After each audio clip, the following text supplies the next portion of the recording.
got home from training, so I like rushed in the shower and now It's all good. Hi guys, I'm with Grappling Hearts. I'm live. I've got Nikki Sullivan with us today. hi. Woo! Anyone who doesn't know Nikki, she's been to EBI. She's I believe you placed second at trials, right? Mm-hmm. Very good grappler. So we're very happy to have you with us.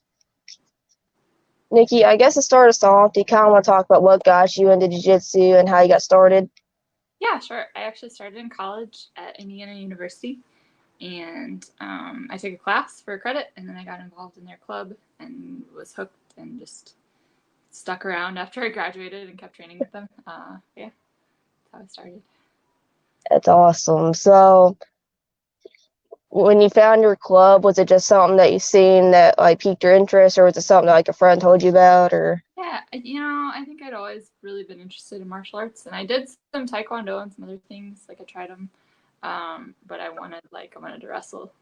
Kind of I wanted something more self defense applicable, and so a friend of mine recommended it. And I was actually thinking about like I had one extra credit I could fill with a class, so I was thinking about taking a ballroom dance class. But then there's jujitsu too, and then I picked jujitsu, and I remember asking my buddy, I was like, am I going to get sexually harassed if I do this class? And I didn't know what to expect. So I was like nervous, but he's like, no, I'm fine. They're all cool. So, That's yeah. awesome. Um, when you first got started at your club, did you have a few girls in there with you as well, or was it mostly men too? I think there were a couple girls in the class, and it was mostly guys. So in the club, there was, though I remember a blue belt female, and she was super cool, and she was like tiny, like smaller than me, and she was just super tough, and so I really looked up to her, and she like really inspired me that I could do it too, because she would go and like train harder than anybody, and so that was cool. That's cool, and especially starting out, it's good to have that kind of a role model, I guess, to follow. Yeah, for sure. Um, where I know before you went out to Atos, you were with Nice Guy for a while, and I know Nice Guys primarily men, bigger dudes. Yeah. What would be your advice, or how would you say you developed a top game when you have mostly bigger guys to train with? That's a good question. That we don't like talk about enough, I think. Uh, Right, yeah, it's hard to just train with guys because you do tend to develop more defense early on, and it's harder to become super offensive in your game, and and then like when they do let you work, because they don't want to just smash you the whole time, so they would let me work sometimes too, but it's not the same as somebody who's like going against you as hard as they can, especially if right. thinking about preparing for competitions. And I will say, like, I competed, as a blue belt, mainly training with guys, and I did really well. And I remember, some tournaments where I would even feel surprised when something would work because it never worked in the gym, and then it would work and like feel easy in the tournament. It's like, this is weird. But I traveled a lot, especially in purple belt, some in blue, purple belt. I traveled a ton to train with other women. I was living in Indiana and like Columbus, so I would travel to Chicago, I would travel to Ohio, Vitor Oliveira school. Wow. I would travel sometimes like down to Kentucky or Nashville, stuff like that. So, and I didn't do all the time, but I drove a lot just to train with other women. Like if I competed against a woman and we had a really tough role, I'd be like, hey, where do you train? We should like hook up and train together. But and then I moved to San Diego, and now I have super tough women to train with all the time, which is awesome. But yeah, so I would That's say cool. I sought out other women to get that type of training. Um, and I think too, like as I progressed up in the ranks and was advanced enough, like even if the guys were bigger than me, I would be able to handle the white and blue belt dudes for the most part and work my attacks that way also.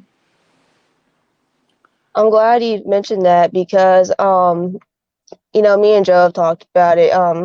Towards the end of well, even before, while you was at Nice Guy, you were able to tap out some of the guys and even the higher belt guys.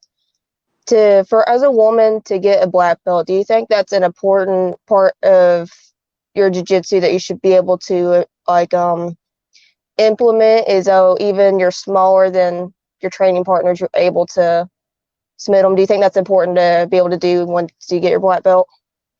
It's really hard, and I think I've put a lot of pressure on myself with that over the years to be able to submit the guys who are lower ranks than me, even if they're bigger, and it's hard. And so, and like as a black belt, I think I've actually relaxed a little bit with that and just realized, I might get caught by a blue belt. Like it's gonna happen. It's okay. Size matters. And even like if you go to Atos, you could even be, the same size. Like you see guys who are the same size and they're getting tapped by lower belts because we have a lot of really, really good lower belts. We have people who are like, they were a blue belt juvenile one year and now they're a purple belt, and then the next year they're a brown belt, and then they're like winning black belt worlds the next year. So like they're progressing very, very quickly. They're very good already. Maybe they're only a purple belt, but they've been training since they were 2, so they're super good. So I think it's important to have that perspective that like just because somebody is a different rank, you shouldn't like get too frustrated about that. I think, but I think it is important like to be able to handle yourself. If a new guy comes in the gym, I want to be able to like show him the power of jiu-jitsu. So it's important to me, but I think you shouldn't get too hard on yourself if you do get caught by a guy or something happens. It's part of it. That's a good perspective to have. And like you were saying, when like a new white belt dude comes in the gym, have you ever had one, which I'm sure probably happens, have one that gets like a really big ego? It's like, man, a girl just submitted me. What just happened? And you're just like, well, welcome to jiu-jitsu. Yeah. I think, yeah, I've dealt with egos, and you tend to see that more in like the white and the blue belts. And once the guys rank up, they realize it's okay. And I think, so part of that is my job to teach them that. But I think the other guys in the gym have a really big responsibility too. And my training partners have done a really good job in the past of like giving me respect and saying, hey, she's really good. Like she catches us, like she should be catching you. It's normal. The worst, man, the worst thing you can do is if I'm rolling with a guy and he's starting to like get frustrated and get that ego, the worst thing another guy can do is to say, oh, you're getting beaten by a girl, because the guy Right. will hulk out as hard as he can and spaz as hard as he can to like not lose, because now he feels like they're like teasing him, like saying, oh, it's, and what that's really saying is that it's like a negative thing to get tapped by a girl, right? And I know Yep. like teasing that happens in the gym, I get it, but like realize that when you say that, like that affects me in a negative way, and I could get hurt. So please don't do that. Yeah, but yeah, I had a guy recently actually do this. He posted a flashback picture of years ago, and it was like a group photo of post training, and I was in the lineup in the back, like with my little purple belt, and the guy was standing right next to me, and one of his friends commented. He was like, "Oh, I bet that girl next to you like beat you up," and his comment was just like, "Well, she's a very experienced grappler, like super good, and she's so she should be." He just had a very very nice response that was just like basically, dude, you're an idiot. But I really appreciated that. So thank you to Anthony Heiser for that comment. That's good that he did that. And like you were saying, I really don't think, like you were, said, I don't think men and realize the effect that you have on the woman when you do put negative stuff. Like, Yeah. yeah, they're trying this to be funny to their friend, but it does affect the girl, and they're like, hey, I've been working hard too. Like, I would acknowledge really me, prefer if this guy didn't spike me on my head right now. Thanks. right? So, Nikki, you've been at this for a while. Throughout your journey, do you feel like it's harder for women to be taken seriously in the sport? Yeah, I think it's come a long way. And I think, it's growing every year. We're getting more opportunities. We're getting more equal pay. A lot of tournaments are starting to do a tiered system with the pay where it depends on the number of competitors that show up in the bracket rather than, just giving women less money. So then it's like, okay, now it's on us to show up. And if we don't, it's our fault. So I think that's a smart way to go about it. That can be fair for everybody. Um, but yeah, I think this is a really good time to be a woman in jiu-jitsu because it's still growing. So there are a lot of opportunities now that are happening, especially in like super fights and all these events, fight to win. They like really try to put women out on their cards. So I really appreciate that. I think, when I started, it was hard and I was often one of the only girls, but it was still like I was treated well by my teammates. I think I know a lot of women in the past have not had that experience, so I've been very blessed in my journey to not have come up against a lot of opposition in that way. Just the normal struggles of being smaller and weaker and having to like feel like I need to work super hard just to progress the same sometimes. But yeah, I think so I think it's growing a lot. Like I'm excited to see what will happen in the future for women's jiu-jitsu. That's awesome. And where you see it's growing, where during your lower belt years, I'm sure you did have to travel quite a bit to get to competitions with other girls versus now. Like, what's the differences you see between competitions, I guess, is what I'm asking. Yeah, coming up I would do local tournaments, but there wasn't a lot of competition there. So I started doing Chicago Opens, and then I started traveling when I was late into my blue belt. When I was a blue belt, actually, like I went to California and competed in the Abu Dhabi trials, and I got to go to Abu Dhabi there for the gi tournament, and that was really cool. That was like one of my big moments where I realized, okay, maybe I could do this. And I did pans as a blue belt, and I did worlds right after I got my purple belt. So I started traveling to California for the bigger tournaments, mainly because I'd done local tournaments and done really well, and then I wanted to know, am I actually good? Can I do well against girls my rank, from all over the world? I wanted to see how my jiu-jitsu matched up. So I started doing that, and like it did well. Like, I had tournaments where I lost first round and was out, but I also had some tournaments where I did really well. So I built my confidence. I think it's good to do. I've had women ask me if they should travel to do like Nogi Worlds or something, and they said they had coaches and people who told them, well, maybe they weren't ready. Or I think people build it up as this really big thing. And it is a big deal, but I think you see, people who live in California, they don't have to fly to go there. They can just go. So you're like, I don't know. I think you should try it for sure if you're thinking about it. Like even just to experience what it's like, I think it's a really good experience. You're gonna learn a ton. You shouldn't go into it thinking, I don't know if I'm gonna win this thing. I shouldn't do it. Like, of course you should always try to win, but no matter what, you're gonna get something out of it, and it's a really cool experience. So don't build it up as too big in your mind. I like that perspective. Out of all the tournaments you've done quite a few, and I'm sure this is going to be a hard pick for you, but do you have a tournament that comes in mind when it comes to you went out there and then you were able to take away a lot, be it experience or techniques? Do you Yeah. have one that comes into mind that you?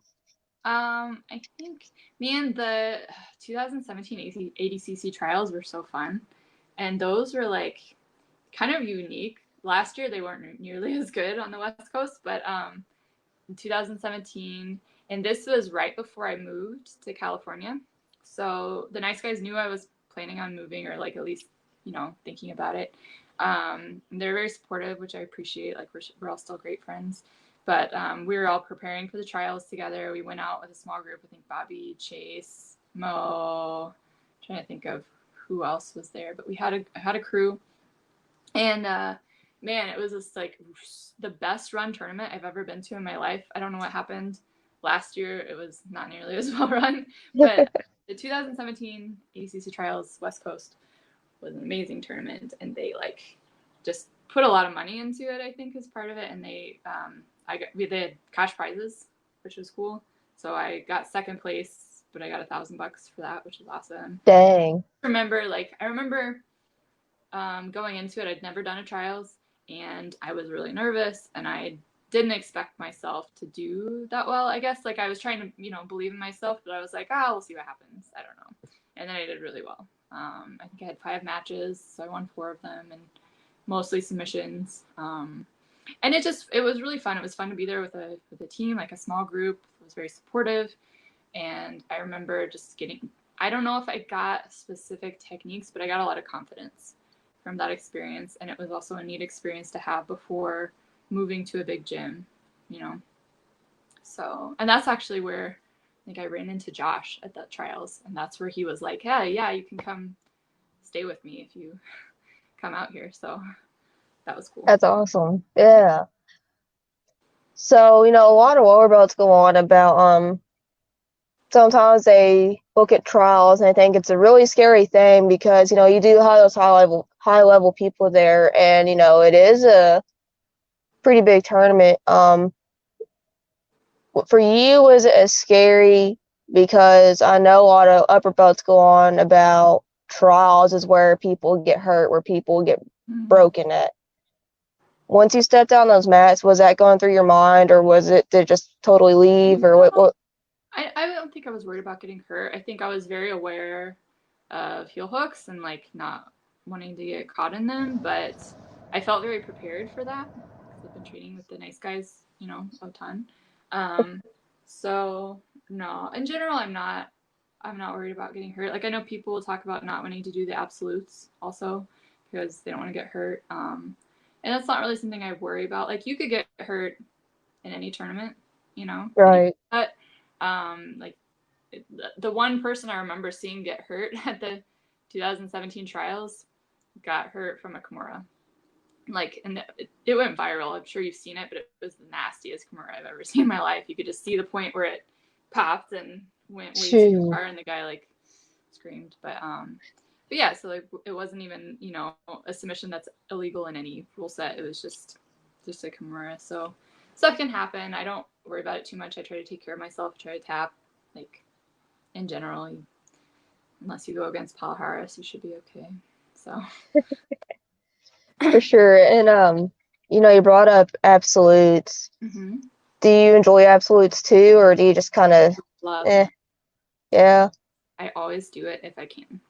And the reason why I always do the absolute is because a lot of times the absolute is after your division, so you're already done. And I feel like for me, it's just no pressure. I get to go out and have fun. I feel like, if I lose to a big girl, it's not a big deal. It's fine. But if I win, it's awesome. And I feel like I do really well against bigger girls because they're not used to rolling with somebody with my game. So they have I feel like I have tighter spaces I can fit through, I guess. And now as a black belt for IBJJF major tournaments like Pans and Worlds, they actually have the absolute first. So you do the open class in the morning and then do your division later. And what I like about that is that it's like my warm up. So I don't know about you, but for me, my first match is hard. Like I sometimes have trouble getting going. Try to do a good warm up, but sometimes my first match, I just feel really slow coming out the gate. So if I do the absolute first, again, I feel like no pressure. Nobody really cares. Like if I win, great. If I don't, it's just my warm up. And then I did that at Worlds last year, and I felt amazing for my division. So I try to just have a positive mindset, whatever I go in and do, and try to make it work for me. So that's awesome. I like hearing it from that perspective because I never heard anyone call it like a warm up for, and you put it like that, yeah, for sure, it does take a lot of pressure off. Yeah. Nikki, let's talk about Panda Guard for a minute. What made you come up with that?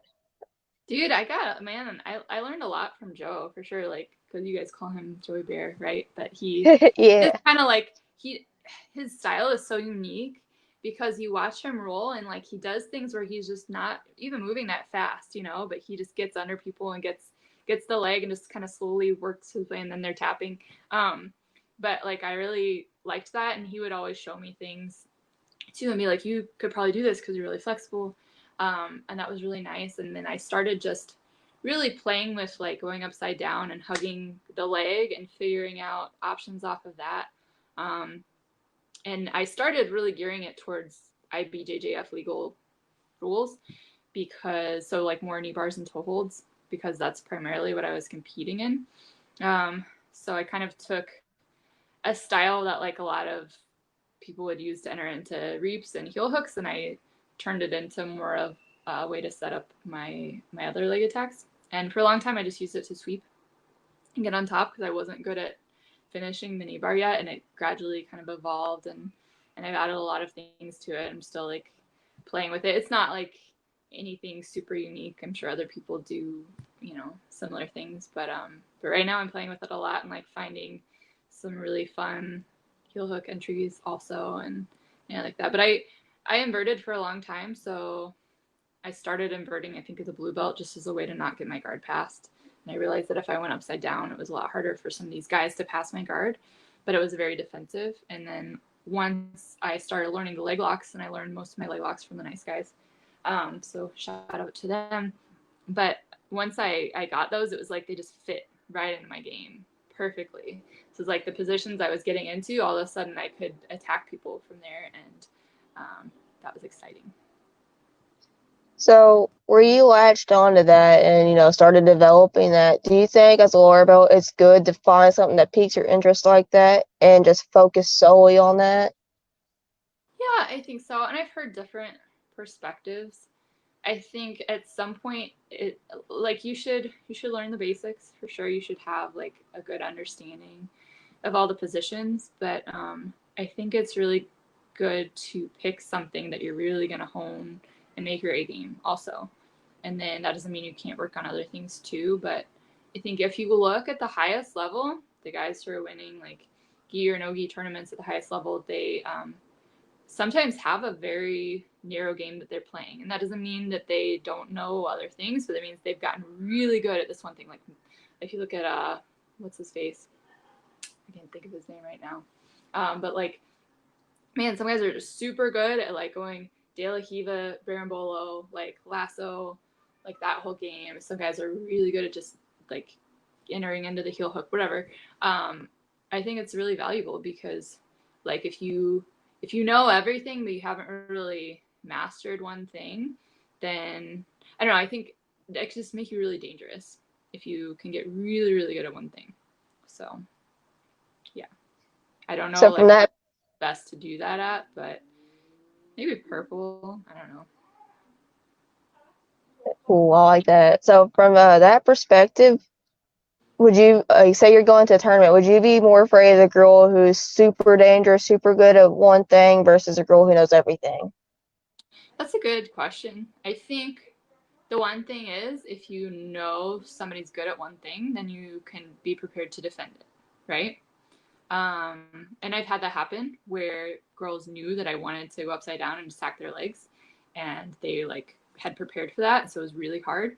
Um, but I do have other jujitsu, right? I've worked a lot of other things, so For sure.